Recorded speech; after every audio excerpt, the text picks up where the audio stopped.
সময়টা 2012। একটি 2 রানের পরাজয় কাঁদিয়েছিল একটি ক্রিকেট নেশনকে।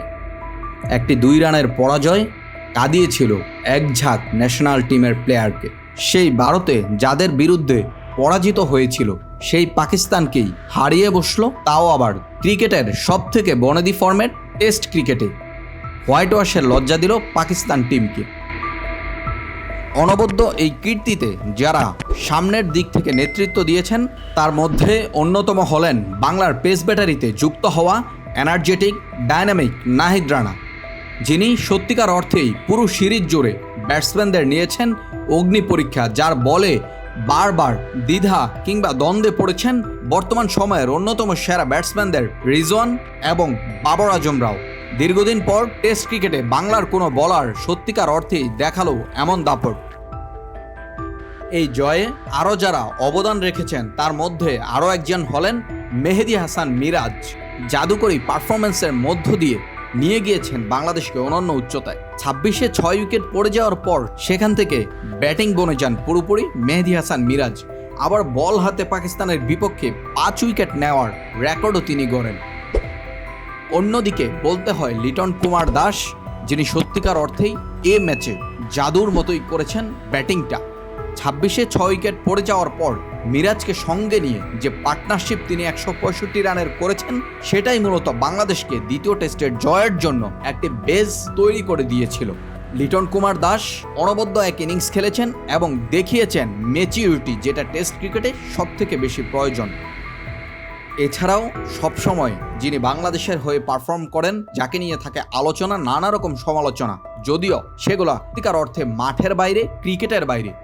সাকিব আল হাসান সবসময় কিন্তু ক্রিকেটের মাঠে ছিলেন বাংলাদেশের একজন অসামান্য পারফর্মার।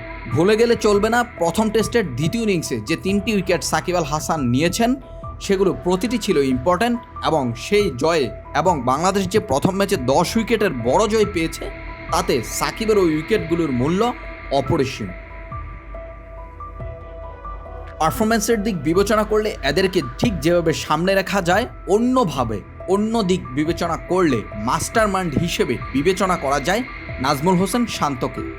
কারণ দলের কাপ্তান যেভাবে বোলিং চেঞ্জ থেকে শুরু করে ফিল্ড সেটআপ এবং অ্যাটাকিং মোডে দলকে নিয়ে গিয়েছেন, সামনে থেকে নেতৃত্ব দিয়েছেন, তিনি সত্যিকার অর্থেই অবদান রেখেছেন বাংলাদেশের এই সিরিজ জয়ে।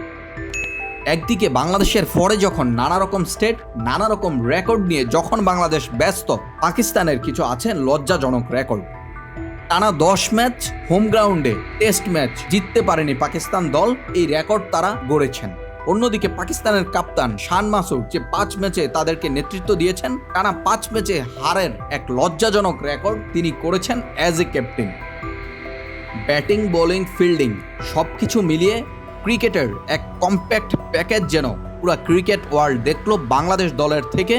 এবং বাংলাদেশ দল টেস্ট ক্রিকেটে যেভাবে ডমিনেন্ট করে খেললো, টেস্টের শুভ্রতায় যেভাবে রং ছড়িয়েছে বাংলাদেশের প্লেয়াররা, বাংলাদেশ নামক টিমটা, সেটা যদি অব্যাহত থাকে টেস্ট ক্রিকেটে এবং ক্রিকেট বিশ্বকে, বাংলাদেশ দল সত্যিকার অর্থেই একটি অ্যালার্ম বা একটি হুঙ্কার দিয়ে রাখলো।